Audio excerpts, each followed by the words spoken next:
সত্যি সত্যি তুমি অতীতের সবকিছু ভুলে গেছো? তুমি আবার আমার গোলাম হয়ে এসেছো? আমি তো বরাবরই তোমার পাশে আছি।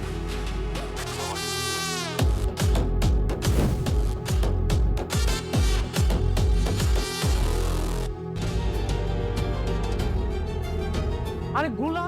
দরজার ওপাশে দাঁড়িয়ে একটা মানুষ, যে জানে না সে আসলে কে, অথচ তার একটা ভুল সিদ্ধান্তের উপর নির্ভর করছে গোটা পরিবারের সম্মান, সম্পত্তি আর ভবিষ্যৎ। আজকের পর্বটা শুরু হচ্ছে এমন এক প্রশ্ন দিয়ে: মানুষ যদি তার অতীত ভুলে যায়, তাহলে সে কি নতুন করে জন্ম নেয়, নাকি পুরনো সত্যটাই কোথাও লুকিয়ে থেকে যায়, সুযোগ পেলেই ফিরে আসার অপেক্ষায়? চলুন আজকের পর্বের গভীরে যাই আর দেখি লেখক কিভাবে একই সঙ্গে তিনটে আলাদা জগৎকে একটা সুতোয় বেঁধে ফেলেছেন। প্রথম যে চরিত্রটা আমাদের নজর কাড়ে সে হলো আমাদের গোলাম। একটা দুর্ঘটনার পর তার স্মৃতি চলে গেছে, আর এখন সে বিশ্বাস করে বসে আছে যে সে জন্ম থেকেই একজন সাধারণ চাকর মাত্র। অথচ তার আশেপাশের মানুষদের প্রতিক্রিয়া দেখলেই বোঝা যায় ব্যাপারটা এত সহজ নয়। কেউ কেউ তাকে দেখে অবাক হচ্ছে, কেউ আবার তার এই পরিণতি দেখে ভেতরে ভেতরে এক ধরনের তৃপ্তি অনুভব করছে। এই প্রতিক্রিয়াগুলোই আসলে গল্পের আসল ইঙ্গিত দেয়। এই মানুষটা যা মনে করছে তার চেয়ে অনেক বড় কিছু। লক্ষ্য করার মতো বিষয় হলো, চরিত্রটা বারবার নিজের মাথা নিয়ে সাফাই দিচ্ছে, বলছে তার মাথা একদম ঠিক আছে, পারফেক্ট আছে। এই বারবার নিজেকে প্রমাণ করার চেষ্টাই আসলে এক ধরনের মানসিক অস্থিরতার কারণ। যে মানুষ সত্যি নিশ্চিন্ত, তার এতবার নিজেকে সঠিক প্রমাণ করার দরকার পড়ে না। লেখক এখানে খুব সূক্ষ্মভাবে দেখিয়ে দিয়েছেন ভেতরে ভেতরে এই চরিত্রটা নিজের অস্তিত্ব দিয়ে দ্বিধাগ্রস্ত। তার সামনে যখন পুরনো পরিচয় প্রসঙ্গ আসে, তখন সে অস্বস্তিতে পড়ে যায়, প্রসঙ্গ পাল্টাতে চায়, নিজেকে বারবার নিশ্চিত করতে চায় যে সে যা এখন সেটাই তার আসল পরিচয়। কিন্তু প্রশ্ন হলো, এই স্মৃতি ধ্বংস কি আসলেই সত্যি, নাকি এটা এক ধরনের আত্মরক্ষার প্রতিক্রিয়া, যেখানে মন নিজেই একটা কঠিন সত্যকে মেনে নিতে না পেরে নিজেকে অন্য একটা পরিচয়ে গুটিয়ে নিয়েছে? মনোবিজ্ঞানে এই ধরনের ঘটনাকে বলা হয় প্রতিরক্ষামূলক ভুলে যাওয়া, যেখানে মস্তিষ্ক ইচ্ছাকৃতভাবে নয় কিন্তু অবচেতনভাবে কষ্টদায়ক স্মৃতিগুলো আড়াল করে রাখে।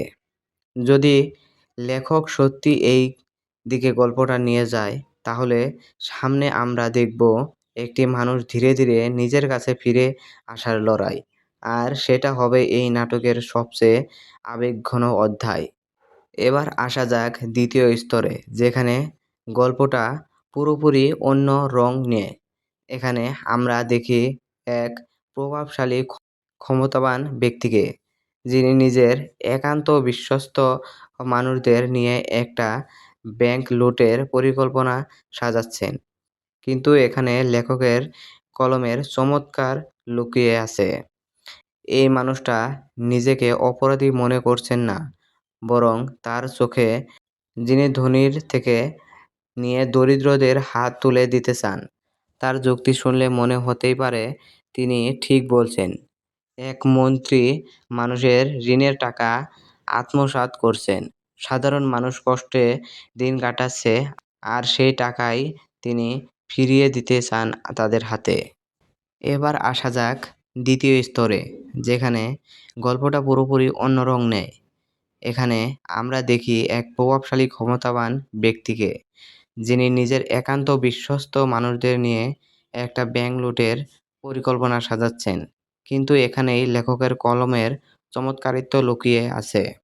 এই মানুষটা নিজেকে অপরাধী মনে করছেন না, বরং তার চোখে তিনি ন্যায় বিচারের প্রতিনিধি, রবিন হুডের মতো একজন, যিনি ধনীর থেকে নিয়ে দরিদ্রদের হাতে তুলে দিতে চান।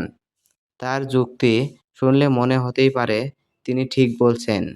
এক মন্ত্রী মানুষের ঋণের টাকা আত্মসাৎ করছেন, সাধারণ মানুষ কষ্টে দিন কাটাচ্ছে, আর সেই টাকাই তিনি ফিরিয়ে দিতে চান তাদের হাতে।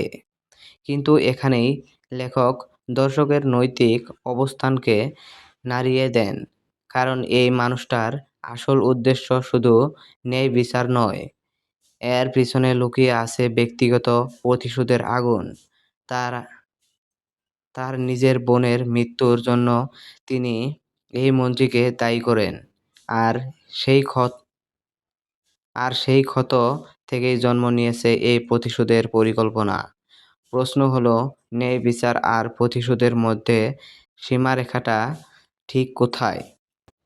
যখন একজন মানুষ নিজেকে বিচারক ভাবতে শুরু করে, তখন কি সে আর ন্যায়ের পক্ষে থাকে, নাকি নিজেই ধ্বংসের বীজ রোপণ করে? এই চরিত্রের মধ্যে আরেকটা গুরুত্বপূর্ণ দ্বন্দ্ব লক্ষ্য করার মতো। তিনি নিজেই স্বীকার করেন যে একটা ভুল ঢাকতে গিয়ে একের পর এক নতুন ভুল করে ফেলার আশঙ্কা তৈরি হচ্ছে। এই স্বীকারোক্তিটাই আসলে তার ভেতরের অপরাধ বোধের প্রতিফলন। তিনি জানেন এই পথ বিপজ্জনক, তবুও থামতে পারছেন না। এটাই প্রতিশোধের সবচেয়ে ভয়ঙ্কর দিক। এবার শুরু হলো সেটা নিজের গতিতে এগিয়ে চলে। আর যে মানুষ সেটা শুরু করেছিল, সে নিজেও এক সময় নিয়ন্ত্রণ হারিয়ে ফেলে। এই পরিকল্পনার সঙ্গে যুক্ত হয় আরও কিছু চরিত্র, যাদের প্রত্যেকের নিজস্ব যুক্তি আর নিজস্ব ভয়। একজন প্রশ্ন তোলে, এই কাজ আসলে ডাকাতি নাকি সাহায্য? উত্তর আসে দ্বিধাহীনভাবে, নিজেদের কাজকে ন্যায্যতা দেওয়ার একটা মরিয়া চেষ্টা হিসাবে। এই ছোট ছোট সংলাপের ভেতরে ভেতর দিয়েই লেখক দেখিয়ে দেন মানুষ কিভাবে নিজের অন্যায় কাজকে নিজের কাছেই সঠিক প্রমাণ করার চেষ্টা করে। এটাই মানব মনস্তত্ত্বের সবচেয়ে জটিল দিক। কেউ নিজেকে ভিলেন ভাবতে চায় না, প্রত্যেক নিজের গল্পের নিজেই নায়ক। এবার আসা যাক সবচেয়ে গুরুত্বপূর্ণ পর্যবেক্ষণে। এই তিনটি গল্প আসলে সম্পূর্ণ আলাদা মনে হলেও এদের মধ্যে একটা গভীর মিল আছে। প্রতিটা চরিত্রই কোনো না কোনোভাবে তাদের আসল পরিচয় বা আসল অনুভূতি লুকিয়ে রাখছে। যে মানুষ স্মৃতি হারিয়েছে, সে লুকিয়ে রাখছে তার অতীত পরিচয়। যে মানুষ প্রতিশোধ নিতে চাইছে, সে লুকিয়ে রাখছে তার আসল উদ্দেশ্য একটা ন্যায় বিচারের মুখোশের আড়ালে। আর যে মেয়েটি ভালোবেসে বিয়ে করছে, সে লুকিয়ে রাখছে তার সত্যিকারের সম্পর্কের কথা। এই লুকোচুরি এই পর্বের আসল থিম। সত্যি একদিন সামনে আসবেই, কিন্তু ততক্ষণে কতটা ক্ষতি হয়ে যাবে সেটা দেখার বিষয়। আরেকটা বিষয় লক্ষ্য করার মতো, প্রতিটা গোপন সত্যির পিছনে আছে ভয়। স্মৃতিহীন মানুষটার ভয় তার অতীত ফিরে এলে সে হয়তো আবার আগের মতো কষ্টের মুখোমুখি হবে। প্রতিশোধ পরায়ণ মানুষটার ভয় তার আসল উদ্দেশ্য প্রকাশ পেলে তার সম্মান নষ্ট হয়ে যাবে। আর তরুণীর ভয় তার ভালোবাসার সম্পর্ক প্রকাশ পেলে পরিবার তাকে ত্যাগ করবে। এই তিনটে ভয় আসলে মানুষের সবচেয়ে গভীর দুর্বলতার প্রতিফলন। আমরা সবাই কোথাও না কোথাও সত্যি বলার চেয়ে লুকিয়ে রাখাটাকেই নিরাপদ মনে করি, যদিও সেই লুকোনো সত্যি একসময় সবচেয়ে বড় বিস্ফোরণ ঘটায়। এখন প্রশ্ন হলো, সামনে কি অপেক্ষা করছে? স্মৃতিভ্রংশের রহস্যটা কি সত্যি, নাকি এর পেছনে অন্য কোনো গোপন কারণ আছে? যদি এই চরিত্রের আসল পরিচয় প্রকাশ পায়, তাহলে পরিবারের ক্ষমতা সমীকরণ সম্পূর্ণ বদলে যাবে। যারা এখন তাকে ছোট করছে, তাদের অবস্থান হবে সম্পূর্ণ উল্টা। অন্যদিকে ব্যাংক লুটের পরিকল্পনা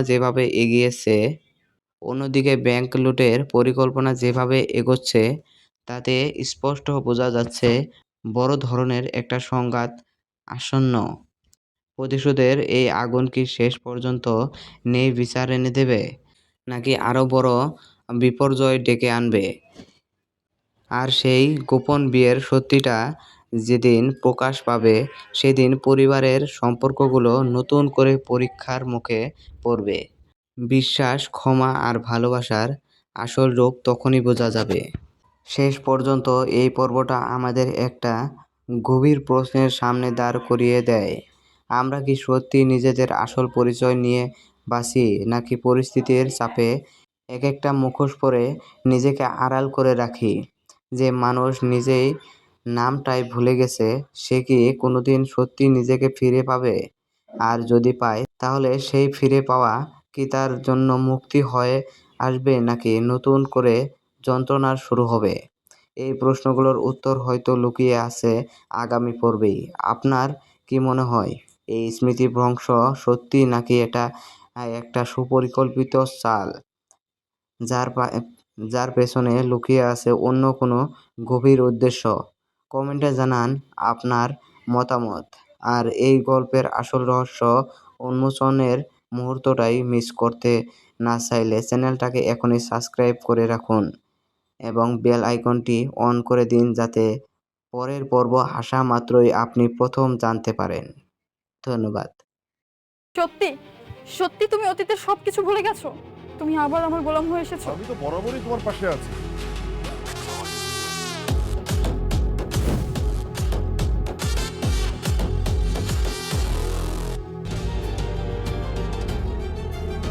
আরে গোলা, দরজার ওপাশে দাঁড়িয়ে একটা মানুষ, যে জানে না সে আসলে কে, অথচ তার একটা ভুল সিদ্ধান্তের উপর নির্ভর করছে গোটা পরিবারের সম্মান, সম্পত্তি আর ভবিষ্যৎ। আজকের পর্বটা শুরু হচ্ছে এমন এক প্রশ্ন দিয়ে: মানুষ যদি তার অতীত ভুলে যায়, তাহলে সে কি নতুন করে জন্ম নেয়, নাকি পুরনো সত্যটাই কোথাও লুকিয়ে থেকে যায়, সুযোগ পেলেই ফিরে আসার অপেক্ষায়? চলুন আজকের পর্বের গভীরে যাই আর দেখি লেখক কিভাবে একই সঙ্গে তিনটে আলাদা জগৎকে একটা সুতোয় বেঁধে ফেলেছেন। প্রথম যে চরিত্রটা আমাদের নজর কাড়ে, সে হলো আমাদের গোলাম। একটা দুর্ঘটনার পর তার স্মৃতি চলে গেছে, আর এখন সে বিশ্বাস করে বসে আছে যে সে জন্ম থেকেই একজন সাধারণ চাকর মাত্র। অথচ তার আশেপাশের মানুষদের প্রতিক্রিয়া দেখলেই বোঝা যায় ব্যাপারটা এত সহজ নয়। কেউ কেউ তাকে দেখে অবাক হচ্ছে, কেউ আবার তার এই পরিণতি দেখে ভেতরে ভেতরে এক ধরনের তৃপ্তি অনুভব করছে। এই প্রতিক্রিয়াগুলোই আসলে গল্পের আসল ইঙ্গিত দেয়। এই মানুষটা যা মনে করছে তার চেয়ে অনেক বড় কিছু। লক্ষ্য করার মতো বিষয় হলো, চরিত্রটা বারবার নিজের মাথা নিয়ে সাফাই দিচ্ছে, বলছে তার মাথা একদম ঠিক আছে, পারফেক্ট আছে। এই বারবার নিজেকে প্রমাণ করার চেষ্টাই আসলে এক ধরনের মানসিক অস্থিরতার কারণ। যে মানুষ সত্যি নিশ্চিন্ত, তার এতবার নিজেকে সঠিক প্রমাণ করার দরকার পড়ে না। লেখক এখানে খুব সূক্ষ্মভাবে দেখিয়ে দিয়েছেন ভেতরে ভেতরে এই চরিত্রটা নিজের অস্তিত্ব দিয়ে দ্বিধাগ্রস্ত। তার সামনে যখন পুরনো পরিচয় প্রসঙ্গ আসে, তখন সে অস্বস্তিতে পড়ে যায়, প্রসঙ্গ পাল্টাতে চায়, নিজেকে বারবার নিশ্চিত করতে চায় যে সে যা এখন সেটাই তার আসল পরিচয়। কিন্তু প্রশ্ন হলো, এই স্মৃতি ধ্বংস কি আসলেই সত্যি, নাকি এটা এক ধরনের আত্মরক্ষার প্রতিক্রিয়া, যেখানে মন নিজেই একটা কঠিন সত্যকে মেনে নিতে না পেরে নিজেকে অন্য একটা পরিচয়ে গুটিয়ে নিয়েছে? মনোবিজ্ঞানে এই ধরনের ঘটনাকে বলা হয় প্রতিরক্ষামূলক ভুলে যাওয়া, যেখানে মস্তিষ্ক ইচ্ছাকৃতভাবে নয় কিন্তু অবচেতনভাবে কষ্টদায়ক স্মৃতিগুলো আড়াল করে রাখে। যদি লেখক সত্যি এই দিকে গল্পটা নিয়ে যায়, তাহলে সামনে আমরা দেখব একটি মানুষ ধীরে ধীরে নিজের কাছে ফিরে আসার লড়াই।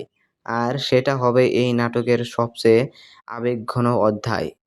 এবার আসা যাক দ্বিতীয় স্তরে, যেখানে গল্পটা পুরোপুরি অন্য রং নেয়। এখানে আমরা দেখি এক প্রভাবশালী ক্ষমতাবান ব্যক্তিকে, যিনি নিজের একান্ত বিশ্বস্ত মানুষদের নিয়ে একটা ব্যাংক লুটের পরিকল্পনা সাজাচ্ছেন। কিন্তু এখানে লেখকের কলমের চমৎকার লুকিয়ে আছে। এই মানুষটা নিজেকে অপরাধী মনে করছেন না, বরং তার চোখে যিনি ধনীর থেকে নিয়ে দরিদ্রদের হাত তুলে দিতে চান। তার যুক্তি শুনলে মনে হতেই পারে তিনি ঠিক বলছেন। এক মন্ত্রী মানুষের ঋণের টাকা আত্মসাৎ করছেন। সাধারণ মানুষ কষ্টে দিন কাটাচ্ছে, আর সেই টাকাই তিনি ফিরিয়ে দিতে চান তাদের হাতে। এবার আসা যাক দ্বিতীয় স্তরে, যেখানে গল্পটা পুরোপুরি অন্য রং নেয়। এখানে আমরা দেখি এক প্রভাবশালী ক্ষমতাবান ব্যক্তিকে, যিনি নিজের একান্ত বিশ্বস্ত মানুষদের নিয়ে একটা ব্যাংক লুটের পরিকল্পনা সাজাচ্ছেন। কিন্তু এখানেই লেখকের কলমের চমৎকারিত্ব লুকিয়ে আছে। এই মানুষটা নিজেকে অপরাধী মনে করছেন না, বরং তার চোখে তিনি ন্যায় বিচারের প্রতিনিধি, রবিন হুডের মতো একজন, যিনি ধনীর থেকে নিয়ে দরিদ্রদের হাতে তুলে দিতে চান। তার যুক্তি শুনলে মনে হতেই পারে তিনি ঠিক বলছেন। এক মন্ত্রী মানুষের ঋণের টাকা আত্মসাৎ করছেন, সাধারণ মানুষ কষ্টে দিন কাটাচ্ছে, আর সেই টাকাই তিনি ফিরিয়ে দিতে চান তাদের হাতে। কিন্তু এখানেই লেখক দর্শকের নৈতিক অবস্থানকে নাড়িয়ে দেন, কারণ এই মানুষটার আসল উদ্দেশ্য শুধু ন্যায় বিচার নয়, এর পিছনে লুকিয়ে আছে ব্যক্তিগত প্রতিশোধের আগুন। তার তার নিজের বোনের মৃত্যুর জন্য তিনি এই মন্ত্রীকে দায়ী করেন, আর সেই ক্ষত আর সেই ক্ষত থেকেই জন্ম নিয়েছে এই প্রতিশোধের পরিকল্পনা। প্রশ্ন হলো, ন্যায় বিচার আর প্রতিশোধের মধ্যে সীমারেখাটা ঠিক কোথায়? যখন একজন মানুষ নিজেকে বিচারক ভাবতে শুরু করে, তখন কি সে আর ন্যায়ের পক্ষে থাকে, নাকি নিজেই ধ্বংসের বীজ রোপণ করে? এই চরিত্রের মধ্যে আরেকটা গুরুত্বপূর্ণ দ্বন্দ্ব লক্ষ্য করার মতো। তিনি নিজেই স্বীকার করেন যে একটা ভুল ঢাকতে গিয়ে একের পর এক নতুন ভুল করে ফেলার আশঙ্কা তৈরি হচ্ছে। এই স্বীকারোক্তিটাই আসলে তার ভেতরের অপরাধ বোধের প্রতিফলন। তিনি জানেন এই পথ বিপজ্জনক, তবুও থামতে পারছেন না। এটাই প্রতিশোধের সবচেয়ে ভয়ঙ্কর দিক। এবার শুরু হলো সেটা নিজের গতিতে এগিয়ে চলে, আর যে মানুষ সেটা শুরু করেছিল সে নিজেও এক সময় নিয়ন্ত্রণ হারিয়ে ফেলে। এই পরিকল্পনার সঙ্গে যুক্ত হয় আরও কিছু চরিত্র, যাদের প্রত্যেকের নিজস্ব যুক্তি আর নিজস্ব ভয়। একজন প্রশ্ন তোলে, এই কাজ আসলে ডাকাতি নাকি সাহায্য? উত্তর আসে দ্বিধাহীনভাবে, নিজেদের কাজকে ন্যায্যতা দেওয়ার একটা মরিয়া চেষ্টা হিসাবে। এই ছোট ছোট সংলাপের ভেতরে এই ছোট ছোট সংলাপের ভেতর দিয়েই লেখক দেখিয়ে দেন মানুষ কিভাবে নিজের অন্যায় কাজকে নিজের কাছেই সঠিক প্রমাণ করার চেষ্টা করে। এটাই মানব মনস্তত্ত্বের সবচেয়ে জটিল দিক। কেউ নিজেকে ভিলেন ভাবতে চায় না, প্রত্যেক নিজের গল্পের নিজেই নায়ক। এবার আসা যাক সবচেয়ে গুরুত্বপূর্ণ পর্যবেক্ষণে। এই তিনটি গল্প আসলে সম্পূর্ণ আলাদা মনে হলেও এদের মধ্যে একটা গভীর মিল আছে। প্রতিটা চরিত্রই কোনো না কোনোভাবে তাদের আসল পরিচয় বা আসল অনুভূতি লুকিয়ে রাখছে। যে মানুষ স্মৃতি হারিয়েছে, সে লুকিয়ে রাখছে তার অতীত পরিচয়।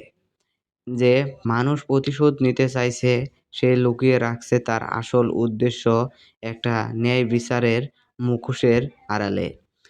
আর যে মেয়েটি ভালোবেসে বিয়ে করছে, সে লুকিয়ে রাখছে তার সত্যিকারের সম্পর্কের কথা। এই লুকোচুরি এই পর্বের আসল থিম। সত্যি একদিন সামনে আসবেই, কিন্তু ততক্ষণে কতটা ক্ষতি হয়ে যাবে সেটা দেখার বিষয়। আরেকটা বিষয় লক্ষ্য করার মতো, প্রতিটা গোপন সত্যির পিছনে আছে ভয়।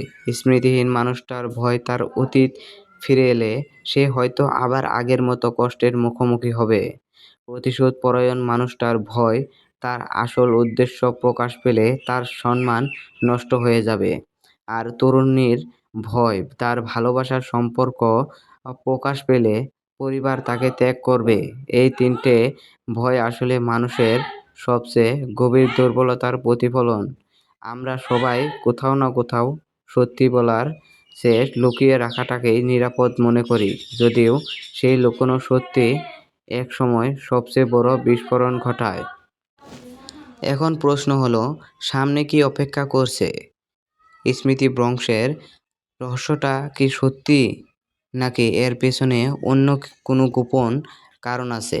যদি এই চরিত্রের আসল পরিচয় প্রকাশ পায়, তাহলে পরিবারের ক্ষমতা সমীকরণ সম্পূর্ণ বদলে যাবে। যারা এখন তাকে ছোট করছে, তাদের অবস্থান হবে সম্পূর্ণ উল্টা। অন্যদিকে ব্যাংক লুটের পরিকল্পনা যেভাবে এগোচ্ছে, তাতে স্পষ্ট বোঝা যাচ্ছে বড় ধরনের একটা সংঘাত আসন্ন। প্রতিশোধের এই আগুন কি শেষ পর্যন্ত ন্যায়বিচার এনে দেবে, নাকি আরও বড় বিপর্যয় ডেকে আনবে? আর সেই গোপন বিয়ের সত্যিটা যেদিন প্রকাশ পাবে, সেদিন পরিবারের সম্পর্কগুলো নতুন করে পরীক্ষার মুখে পড়বে। বিশ্বাস, ক্ষমা আর ভালোবাসার আসল রূপ তখনই বোঝা যাবে। শেষ পর্যন্ত এই পর্বটা আমাদের একটা গভীর প্রশ্নের সামনে দাঁড় করিয়ে দেয়। আমরা কি সত্যি নিজেদের আসল পরিচয় নিয়ে বাঁচি, নাকি পরিস্থিতির চাপে একটা মুখোশ পরে নিজেকে আড়াল করে রাখি? যে মানুষ নিজেই নামটাই ভুলে গেছে, সে কি কোনোদিন সত্যি নিজেকে ফিরে পাবে? আর যদি পায়, তাহলে সেই ফিরে পাওয়া কি তার জন্য মুক্তি হয়ে আসবে, নাকি নতুন করে যন্ত্রণার শুরু হবে? এই প্রশ্নগুলোর উত্তর হয়তো লুকিয়ে আছে আগামী পর্বেই। আপনার কি মনে হয়, এই স্মৃতিভ্রংশ সত্যি, নাকি এটা একটা সুপরিকল্পিত চাল, যার পেছনে লুকিয়ে আছে অন্য কোনো গভীর উদ্দেশ্য? কমেন্টে জানান আপনার মতামত। আর এই গল্পের আসল রহস্য উন্মোচনের মুহূর্তটাই মিস করতে না চাইলে চ্যানেলটাকে এখনই সাবস্ক্রাইব করে রাখুন এবং বেল আইকনটি অন করে দিন, যাতে পরের পর্ব আসা মাত্রই আপনি প্রথম জানতে পারেন। ধন্যবাদ। সত্যি সত্যি তুমি অতীতের সবকিছু ভুলে গেছো? তুমি আবার আমার গোলাম হয়ে এসেছো? আমি তো বরাবরই তোমার পাশে আছি।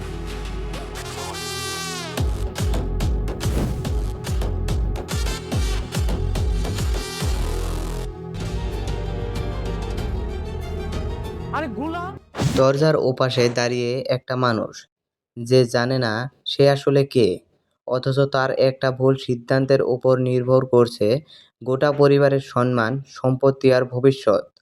আজকের পর্বটা শুরু হচ্ছে এমন এক প্রশ্ন দিয়ে: মানুষ যদি তার অতীত ভুলে যায়, তাহলে সে কি নতুন করে জন্ম নেয়, নাকি পুরনো সত্যটাই কোথাও লুকিয়ে থেকে যায়, সুযোগ পেলেই ফিরে আসার অপেক্ষায়?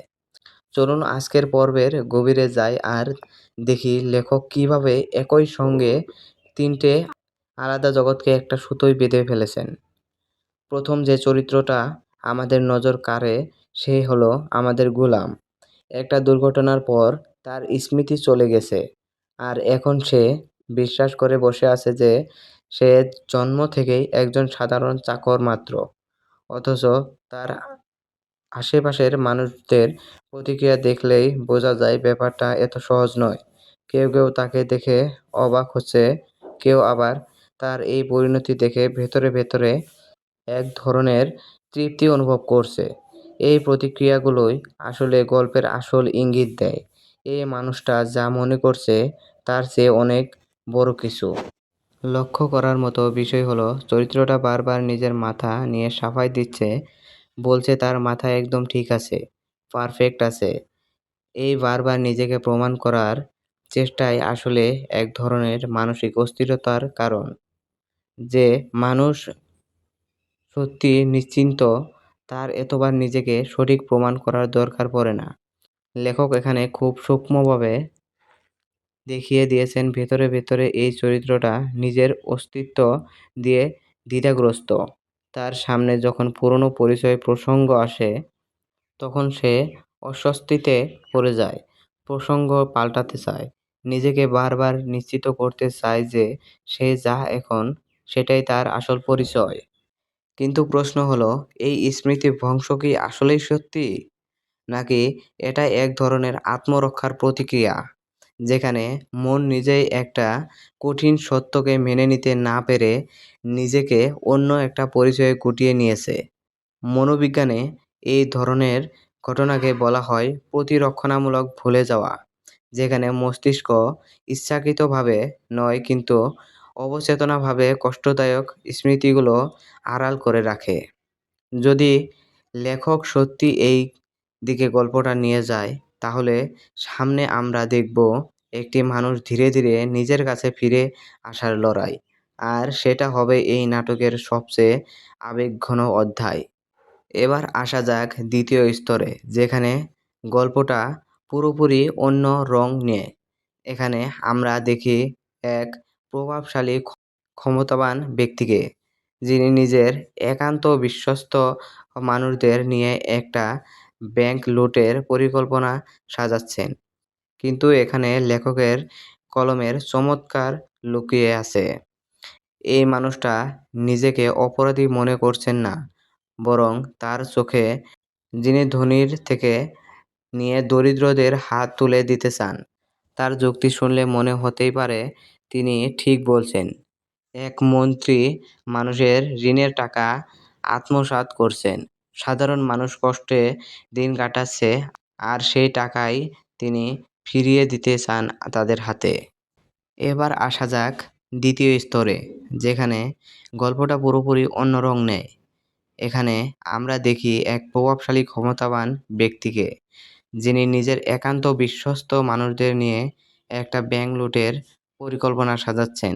কিন্তু এখানেই লেখকের কলমের চমৎকারিত্ব লুকিয়ে আছে। এই মানুষটা নিজেকে অপরাধী মনে করছেন না, বরং তার চোখে তিনি ন্যায় বিচারের প্রতিনিধি, রবিন হুডের মতো একজন, যিনি ধনীর থেকে নিয়ে দরিদ্রদের হাতে তুলে দিতে চান। তার যুক্তি শুনলে মনে হতেই পারে তিনি ঠিক বলছেন।